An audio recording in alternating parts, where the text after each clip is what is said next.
આવો આપણે પ્રભુના નામને ધન્યવાદ આપીએ, પ્રભુના નામની સ્તુતિ કરીએ કે આજે સવારના સમયે આપ સર્વને પ્રભુ ઈસુના જીવંત અને પવિત્ર ત્રિએક નામમાં લોગોસ બાઇબલ સ્ટડી તરફથી હું પ્રેમી સલામ પાઠવું છું અને આવકાર કરું છું. આજનો દિવસ એટલે 29મી જૂન 2024 અને શનિવારનો આ નવો દિવસ આપણા જીવનોમાં પ્રભુએ બતાવ્યો માટે પ્રભુનો ખૂબ આભાર માનીએ છીએ. આજે જે પ્રોમિસ આપણે જોવાના છીએ એ તો ગીતશાસ્ત્ર તેનો 57મો અધ્યાય અને 6ઠી કલમ. છેલ્લા 3 દિવસથી આપણે 57મા અધ્યાયમાંથી દાઉદના જીવનના આત્માની પરિસ્થિતિ વિશે આપણે જોઈએ છીએ.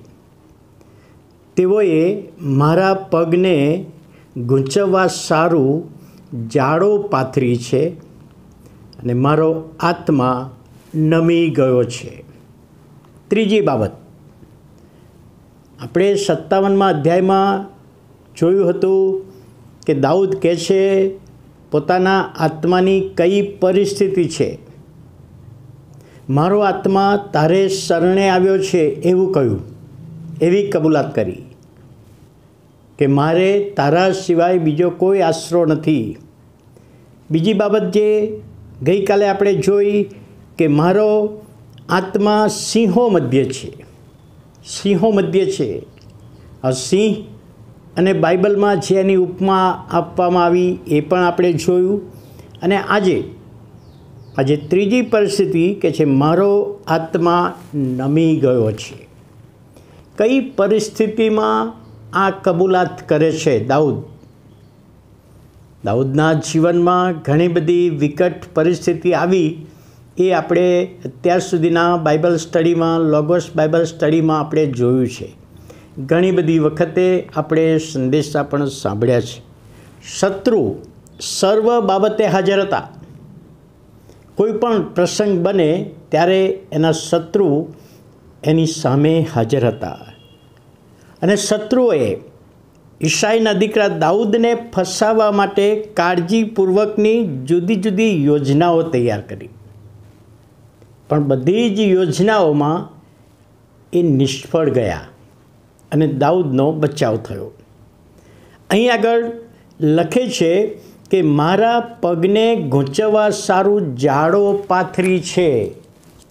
હવે હિબ્રુ ભાષાનો આ શબ્દ જાડો પાથરવી એટલે શિકાર કરવા માટે શિકારી જાય અને જે પશુઓને ફસાવાના હોય અને જે વિસ્તારમાં પશુઓ જતા હોય ત્યાં આગળ એ જાડો પાથરી અને શિકારી દૂર રહીને જોયા કરે એવું સીન હોય છે, એવી બાબત હોય છે, એવી પરિસ્થિતિ હોય છે. શિકાર કરનાર શિકારી સામેથી જોઈ રહ્યો છે કે હવે મેં ઝાડ પાથરી છે, એમાં પેલું પ્રાણી કે પક્ષી આવીને ફસાશે અને પછી હું એને મારા વશમાં કરી લઉં, મારી નાખું. એ બાબત અહીં આગળ છે કે મારા પગને ગૂંચવવા સારું જાડો પાથરી છે. કોઈકને કોઈક રીતે ફસાવાના આયોજનો કરીને દૂરથી જોઈ રહ્યા છે, એના ઉપર નજર રાખવામાં આવે છે.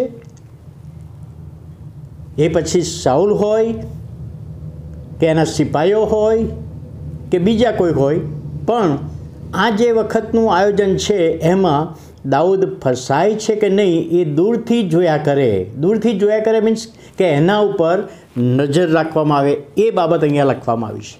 અને ત્યારે દાઉદ કબૂલ કરે છે કે મારો આત્મા નમી ગયો છે.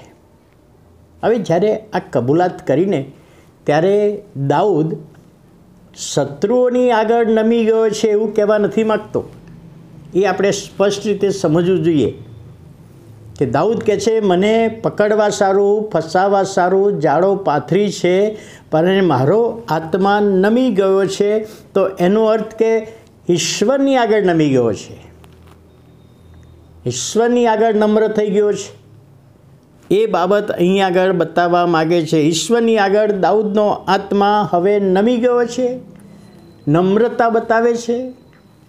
પ્રભુ ઈશ્વરને એ વિનંતી કરે છે કે મને ફસાવા સારું પ્રયત્નો કરવામાં, પણ પ્રભુ હું તો તારા ચરણોમાં આવ્યો છું, તારે શરણે આવ્યો છું, અને હું તો નમી ગયો છું.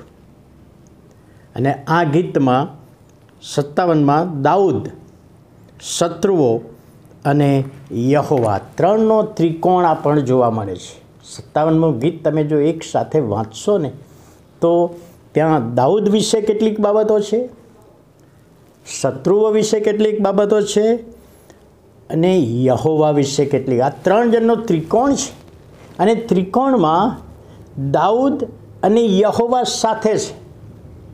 શત્રુઓ ભલે એની સામે હોય તો કહે છે યહોવા, હે યહોવા, મારો આત્મા તારી આગળ નમી ગયો છે. અને વાલા ભાઈઓ અને બહેનો, આ જે પ્રોમિસ અને પ્રોમિસમાં જે અર્થ સમાયેલો છે કે માણસોની આગળ નમવાની બાબત નથી, હારીને શત્રુઓની આગળ નમવાની બાબત નથી, પરંતુ યહોવાની આગળ, ઈશ્વરની આગળ. અને વાલા ભાઈઓ અને બહેનો, આપણે પ્રભુ ઈસુ ખ્રિસ્તની આગળ નમ્રપણે કબૂલાત કરીને પ્રભુની પાસે આવીએ. આ સમજવામાં આત્માની દોરવણી આપે. આવો આપણે પ્રાર્થના કરીએ. વાલા પ્રભુ, અમે તમારો આભાર માનીએ છીએ, તમારા નામને ધન્યવાદ આપીએ છીએ કે આજના દિવસના નવા આશીર્વાદો અને ખાસ કરીને પ્રોમિસ સમજવામાં, સમજાવવામાં આત્માની દોરવણી આપો, સહાય પૂરી પાડો. ઈસુ પ્રભુના નામે સાંભળો અને માન્ય કરો. આમેન.